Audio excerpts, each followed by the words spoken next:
नाज़रीन, वैसे तो इन दिनों पूरी सिंध पुलिस ही अंधेर नगरी चौपट राज की सूरत इख्तियार कर गई है, लेकिन आज के इस प्रोग्राम में हम कराची पुलिस के अंधेर नगरी और चौपट राज पर बात करेंगे। किस किस्म की अंधेर नगरी इस वक्त कराची पुलिस में चल रही है कि एक थाने के एसएचओ ने अपने ही डिस्ट्रिक्ट एसएसपी के हुक्म पर एक और थाने के हदूद में चलने वाले एक मुनज़्ज़म ऑर्गेनाइज जुर्म के अड्डे पर एक कामयाब छापा मारा, जहां से तैयार शुदा गुटखा, मावा और खाम माल के अलावा छालिया से भरी सैकड़ों बोरियां कब्जे में लेकर उस फैक्ट्री के तीनों मालिकों को गिरफ्तार कर लिया।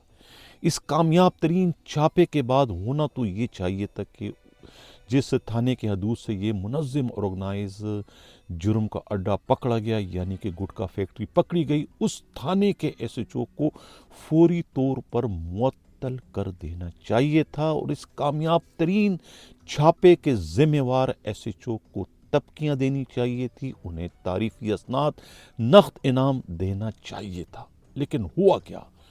हुआ इसके बरक्स। न सिर्फ उस छापा मारने वाले एसएचओ को मुअत्तल कर दिया गया, बल्कि उन्हें इस छापा मारने का हुक्म देने वाले साउथ के एसएसपी साजिद आमिर सदरुजई को भी जो है वो जबरी चुट्टी पर भिजवा दिया गया। ये मामला है क्या? इसी पर आज के प्रोग्राम में हम डिटेल से बात करेंगे। गर्चे कल मैं इसी पर जो है प्रोग्राम कर चुका हूं, लेकिन उस प्रोग्राम में बहुत सारी तशनगी बाकी रह चुकी थी।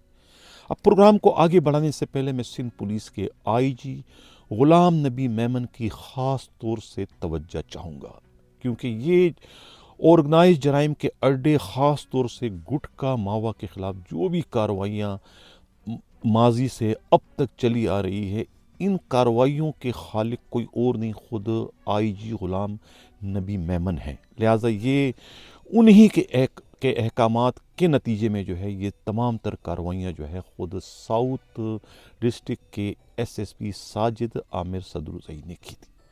अब कराची से हमारे नुमाइंदा खसूसी हमराज राही ने जो एक रिपोर्ट भिजवाई है, उनकी रिपोर्ट के मुताबिक इस वक्त सिंध के जो डिफेक्टिव चीफ मिनिस्टर हैं एजी मजीद, जो कि कहा जाता है बकौल सिंध के और ख़ुद पाकिस्तान के सबसे मारूफ सहाफ़ी इमदाद सोमरो ने हमारे प्रोग्राम में जो इंकशाफ किया था कि सबसे ज़्यादा ताकतवर जो इस वक्त डिफेक्टिव चीफ मिनिस्टर हैं वो एजी मजीद हैं, ख़ुद सदर मुमलिकत आसिफ अली जरदारी के दस्तरास और करीबी साथी होने की वजह से।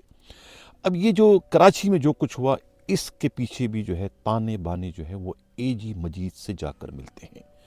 कहा यह जा रहा है कि ये जो छापा पड़ा है, ये छापा खुद साउथ के एसएसपी साजिद आमिर सदरुजई के हुक्म पर खुद डिफेंस थाने के नौजवान एसएचओ गुलाम नबी आफरीदी ने मारा था।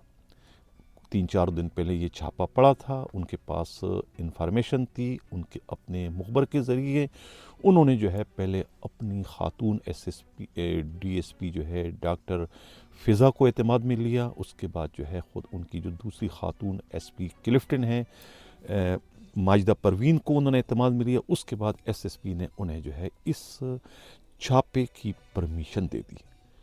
छापे में गर्चे ख़ुद एसएचओ इंस्पेक्टर गुलाम नबी आफरीदी नहीं गए थे, उनके सब इंस्पेक्टर जो है एडिशनल एसएचओ गुलाम रसूल की सरबराही में एक पुलिस पार्टी ने कामयाब छापा मारा फ्रेयर थाने के इलाके से, जहाँ से जो है वो 3 मुल्ज़मान पकड़े गए, मुज़म्मिल, इशफाक और सदीक कोबर।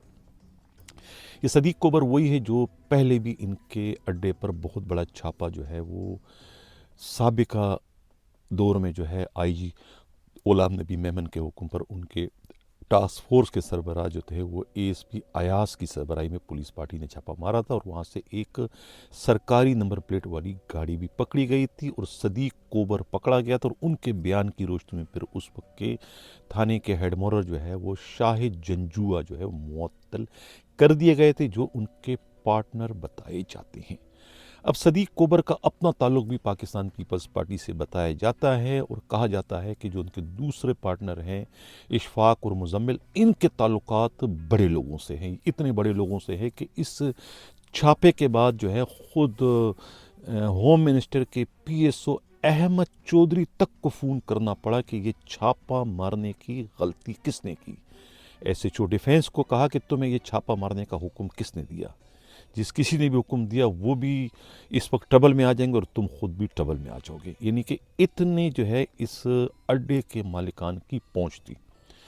छापा पड़ गया। छापा पड़ने के बाद मुकदमा दर्ज कर दिया गया फ्रीर थाने में। जो कायदा कानून है ख़ुद सिंध पुलिस के आईजी ग़ुलाम नबी मेमन का अपना वज़ा करदा कि जिस थाने के हदूद से कोई भी टास्क फोर्स कोई छापा मारेगा गुटका मावा के अड्डे पर, तो उस थाने के एसएचओ को फौरी तौर पर सस्पेंड कर दिया जाए। इसी एसओपी पर काम करते हुए जब एसएसपी साउथ साजिद आमिर सदरुज़ई ने उन्हें मुअत्तल करने की कोशिश की तो कहा जाता है कि एजी मजीद की तरफ से उन्हें एक पैगाम पहुंचाया गया कि इन्हें मुअत्तल करने की गलती ना करें। ख़ुद डिफेंस थाने के एसएचओ इंस्पेक्टर ग़ुलाम नबी आफरीदी ने भी कहा कि ये बड़े लोग हैं, यहाँ इन्हें मुअत्तल करोगे तो हम सब ट्रबल में आ जाएंगे। लेकिन एसएसपी इन्हें मुअत्तल करना चाह रहा था, वो मुअत्तल न कर सके।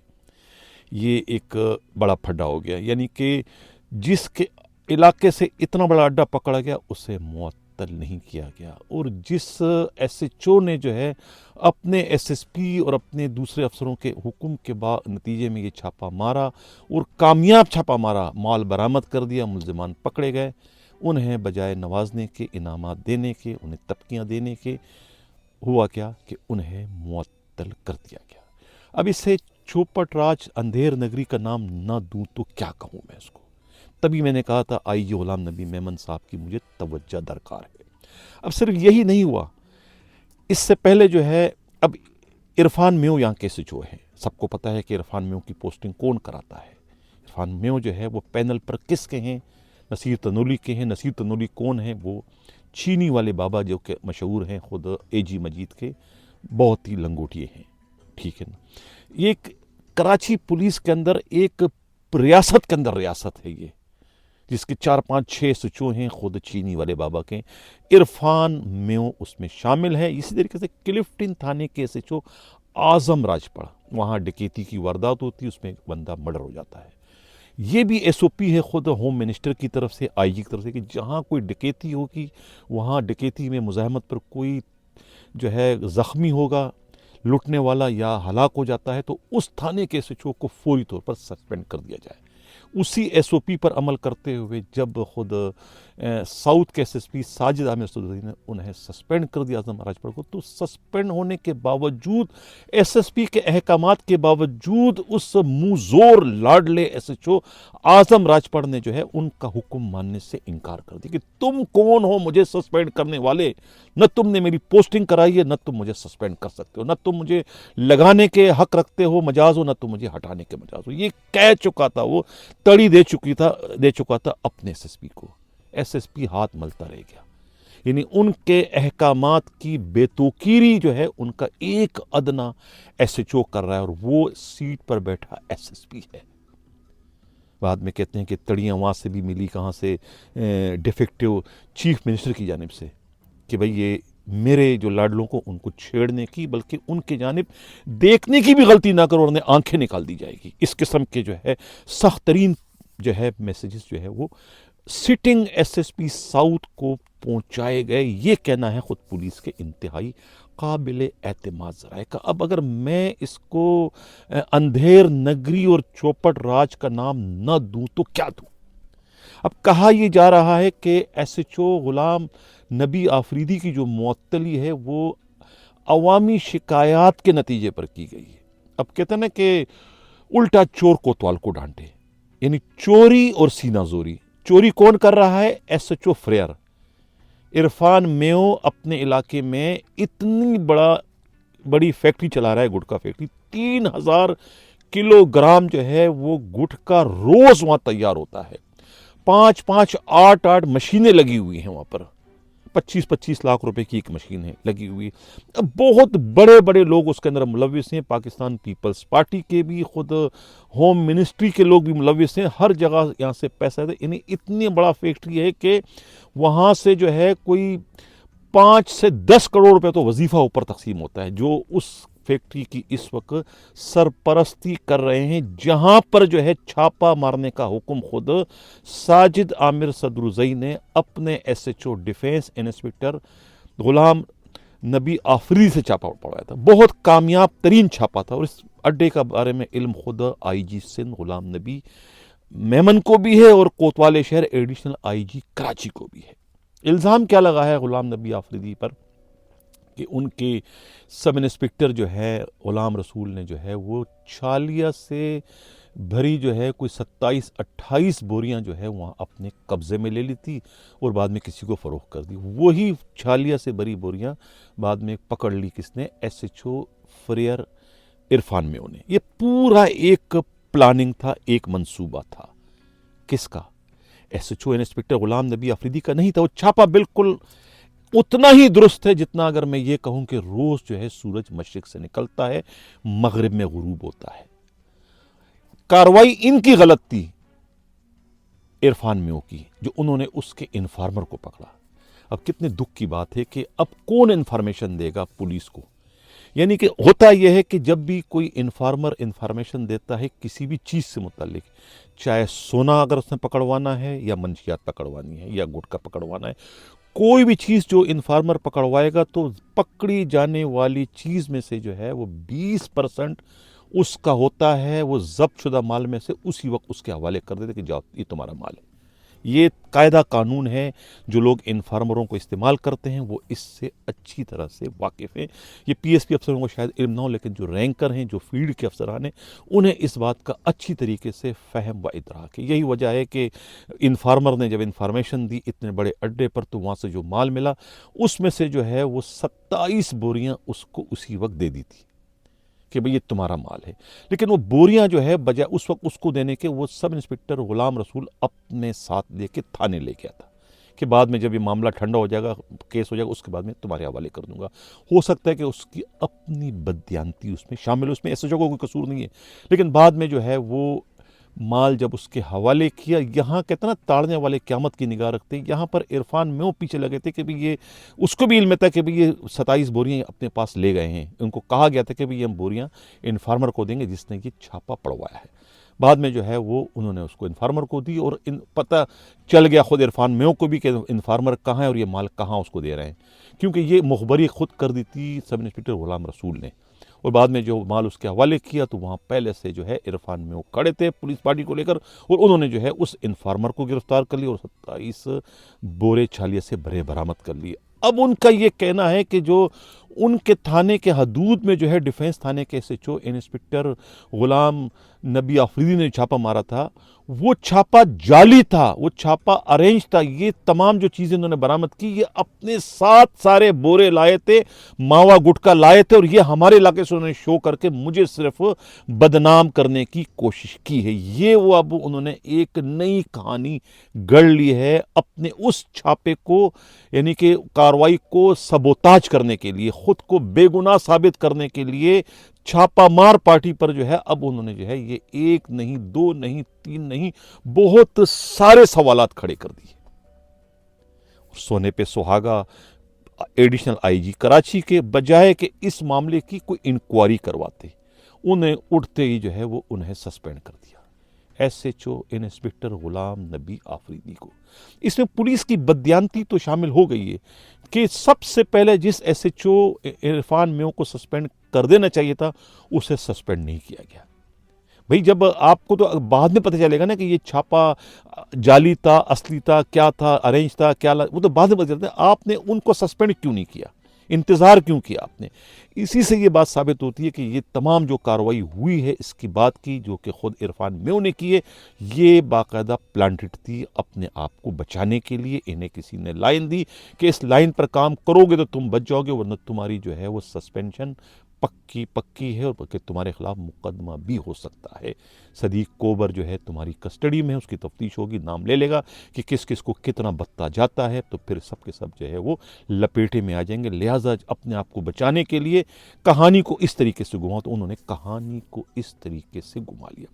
अब फिर तवज्जो चाहूँगा आईजी गुलाम नबी मेमन साहब आपकी, कि जब आप के थानों में इन्फॉर्मर पकड़े जाएंगे तो फिर इन्फॉर्मेशन कौन देगा? आपकी पूरी की पूरी पुलिस इन्फॉर्मेशन के बगैर अधूरी है, एक कदम भी नहीं चल सकती। पुलिस आपकी अंधी है, उनकी सहारा, उनकी लाठियां ये इन्फॉर्मर बनते, चाहे पुलिस हो या एजेंसियां हो, कोई भी इदारा जो है वो इन्फॉर्मेशन के बगैर, मुखबर के बगैर एक कदम भी आगे नहीं चल सकता।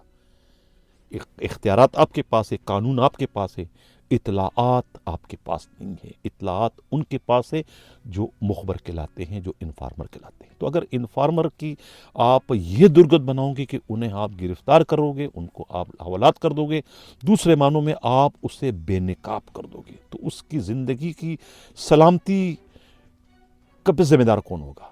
अब जाहिर है कि ये सदीक कोबर है, दूसरा मुजम्मिल है, इशफाक है, करोड़ों का उनका कारोबार है, उनके कारोबार पर उसने मुखबरी करके छापा पड़वा दिया, तो वो तो अब उसे मिनटों में उसका काम तमाम कर देंगे, उससे ऊपर पहुंचा देंगे, तो उसकी मौत का जिम्मेवार कौन होगा? सिर्फ अपने मफादात के तहफ़्फ़ुज़ के लिए दूसरों की ज़िंदगी से खिलवाड़ करते हो, इंतहाई अफसोस की बात है। एक आदमी अपनी ज़िंदगी को ख़तरे में डालकर मुखबरी कर रहा है और आपकी पुलिस अपनी माली मफादात के लिए दूसरों की ज़िंदगियों से खिलवाड़ कर रही है। बहुत ही दुख का और अफसोस का मुकाम है। आईजी से इतनी सी दरख्वास्त है कि वो इस मामले की जो है इंक्वायरी शफाफ तरीके से करवाएं, किसी डीआईजी रैंक के अफसर से करवाएं, दूध का दूध और पानी का पानी करवाएं, क्योंकि ये मामला इतना सीधा सादा नहीं है। इसमें बहुत बड़े बड़े लोग जो है इस वक्त मुलविस हो चुके हैं। एक तरफ हमें खुद डिफेक्टिव चीफ मिनिस्टर सिंध जो है, चीनी वाले बाबा की इन्वॉल्वमेंट साफ नज़र आ रही है, क्योंकि दोनों एसएचओ उनके लाडले हैं। इरफान मेयो की पोस्टिंग किसने कराई है सबको पता है। इस तरीके से आज़म राजपड़ की पोस्टिंग किसने कराई है सबको पता है। इन दोनों का ना तो एसएसपी कुछ बिगाड़ सकता है, ना ही डीआईजी और ना ही एडिशनल आईजी इनकी तरफ देखने की भी जरूरत और हिम्मत नहीं कर सकता। आईजी सिंध गुलाम नबी मेमन साहब, मैं आपसे बात कर रहा हूँ, अगर आप मुझे सुन रहे हैं, अगर आप चाहते हैं कि कराची में जो है ये अंधेर नगरी और चौपट राज का खात्मा हो जाए, तो ये आपके लिए एक टेस्ट केस है। इसमें न सिर्फ चीनी वाले बाबा मुलविस है, बल्कि इसमें आपके होम डिपार्टमेंट पूरी तरीके से, होम मिनिस्ट्री पूरी तरह से मुलविस है, क्योंकि ख़ुद होम मिनिस्टर के पीएसओ अहमद चौधरी ने फ़ोन करके धमकी दी थी कि ये किसने छापा मारा, किसने छापा मारने की गलती की, वो सज़ा के लिए तैयार हो जाए। उन्होंने न सिर्फ कहा नहीं था, जो कहा वो करके दिखाया। एसएचओ डिफेंस को मुअत्तल करके और ख़ुद उन्हें इस छापे का हुक्म देने वाले साउथ के एसएसपी साजिद आमिर सदुरई को जबरी छुट्टी पर भिजवाने की सूरत में, और अभी कार्रवाई मज़ीद आगे होने का इम्कान है। तो इसमें जो है ये पूरा मामला जो है एक शफाफ इंक्वायरी का मुतकाज़ी है। इंक्वायरी करवाई जाए, वरना जो है वो कोई भी जो है कराची पुलिस में मुखबरी करने को तैयार नहीं होगा। सीडीडी का जो इतना बड़ा कारनामा अब हुआ है चाइनीज़ के कातिलों की गिरफ्तारी का, ये क्या सीडीडी वालों का कारनामा है? सीडीडी वालों को कोई इल्हाम आया था? नहीं, ये भी मुखबरों का काम है। इसमें भी बड़े बड़े मुखबर है जिन्होंने ये मुखबरी की है, पकड़वाया उसको। तो ये मुखबरों के नतीजे में ही पुलिस जो है वो परवान भी चढ़ती है, और मुखबरों के ना होने की वजह से पुलिस जो है वो ज़मीन बोस भी हो जाती है। तो मुखबरों को तो कदर की निगाह से देखना चाहिए, उनकी अहमियत को समझना चाहिए, जो कि बदकिस्मती से इस वक्त कराची पुलिस जो है वो समझने को तैयार नहीं है, क्योंकि पूरी की पूरी कराची पुलिस इस वक्त ऑर्गेनाइज जराइम के अड्डे चलवाने में जो है वो मुलविस हो चुकी है। तो ये थी कराची की अंधेर नगरी और चौपट राज। एक बात करता चलूं कि एक ज़माना था जब पुलिस का अपना एक मेयार हुआ करता था। उस ज़माने में अगर कोई पुलिस वाला ट्रैफिक हादसे में हलाक हो जाए, या पुलिस इनकाउंटर में या किसी गोली का शिकार हो जाए, तो उनकी जेबों से जो है वो पैसे नहीं निकला करते थे। उनकी जेबों से पर्चियाँ निकला करती थी। कभी किसी इन्फार्मर की पर्ची निकल गई कि इनके इन्फार्मर कौन है, या उनकी जेबों से जो है इश्तिहारी मुजरिमों के नाम, वल्दियत, उनके एड्रेसेस और कुछ नक्शे मिला करते थे कि कौन कहाँ रूपोश है। मतलब ये उनकी सरगर्मियों का उस वक्त पता चलता था उनकी जेबों से मिलने वाले इन दस्तावेज़ात से।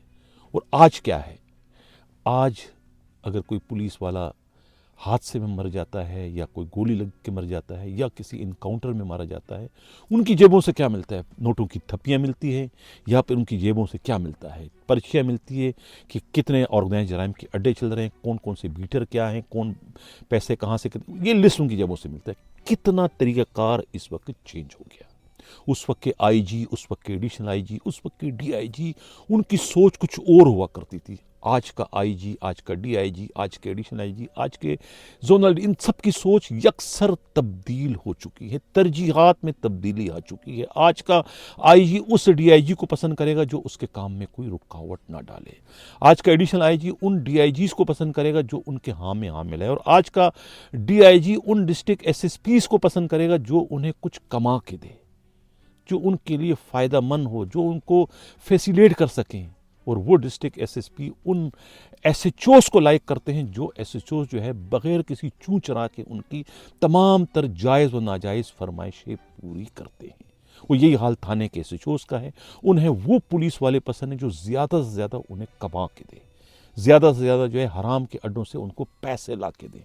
वो पुलिस वाले उन्हें पसंद। तो जब सबकी तरजीहात ही पैसा कमाने में लग गई तो फिर इन्फार्मर को कौन तलाश करेगा, इन्फार्मर को कौन पूछेगा, इन्फार्मर पर कौन खर्च करेगा? क्योंकि अब पेशावराना कामों की कोई अहमियत बाकी नहीं रही है। अब तो कितना कोई कमा के दे सकता है, आपके इलाके में कितने ऑर्गेनाइज जराइम के अड्डे चल रहे हैं, यही आपकी खूबी है, यही आपकी जो है काबिलियत है, यही आपकी अब अहलियत बन चुकी है। इन्हीं अहलियत की बुनियाद पर तो आपको पोस्टिंग मिलती है, इसी अहलियत की बुनियाद पर तो आप अपने डीआईजी के करीब होते हो, इसी अहलियत की बुनियाद पर तो आप एडिशनल आईजी के आंख के तारे बनते हो कि आप कितने कमाऊपूत हो, आप कितना बोझ उठा सकते हो, आप कितना हराम खिला सकते हो।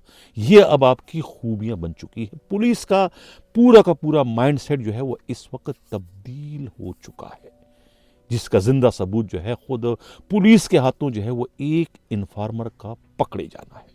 उस इन्फार्मर का जिसने अपनी जान को खतरे में डालकर जो है फ्रेयर के इलाके में चलने वाले एक बहुत बड़े जो है गुटखा फैक्ट्री पर छापा पड़वाकर बहुत बड़ी मिकदार में जो है तैयार शुदा गुटखा बरामद करवा के तीनों फैक्ट्री के मालिकान को गिरफ्तार करा लिया। जिसके बाद क्या हुआ, उसी फैक्ट्री पर छापा मारने वाले एसएचओ को सस्पेंड करवा दिया गया उस अड्डे के सरपरस्तों ने, और उस एसएसपी जिसने हुक्म दिया था छापे का मारने का उसको जबरी छुट्टी पर भिजवा दिया, और उस इन्फार्मर जिसने ये सब कुछ करवा के दिया छापा कामयाब तरीन, उसको गिरफ्तार करके उसी थाने के हवालात में बंद कर दिया।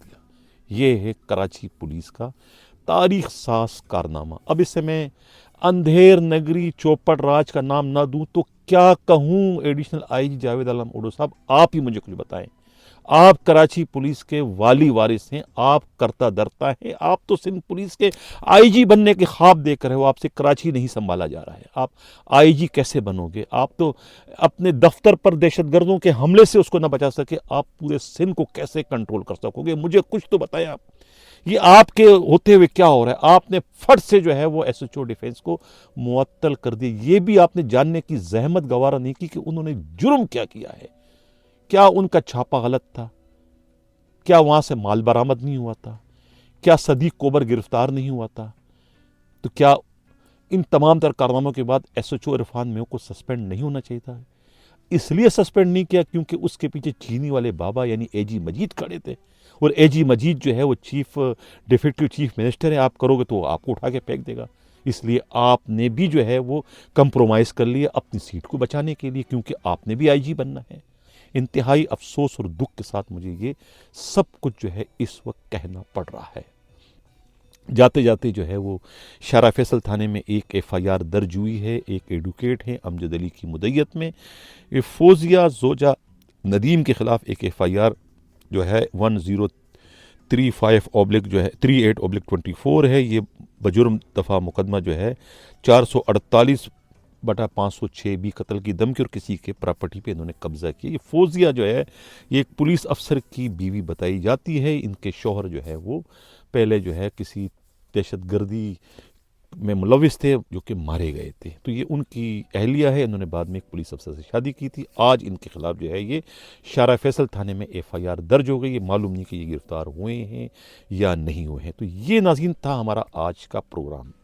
कैसा लगा अपना फीडबैक ज़रूर दीजिएगा और मुझे उम्मीद है कि IG सिंध जो है गुलाम नबी मेमन जो है मेरी इस फरियाद पर जो है यकीनन कुछ न कुछ एक्शन लेंगे इस माफिया के ख़िलाफ़, जिस माफिया ने जो है इस वक्त कराची पुलिस का सर जो है वो शर्म से झुका दिया। इसी के साथ नाज़रीन चाहता हूँ, अल्लाह हाफिज़।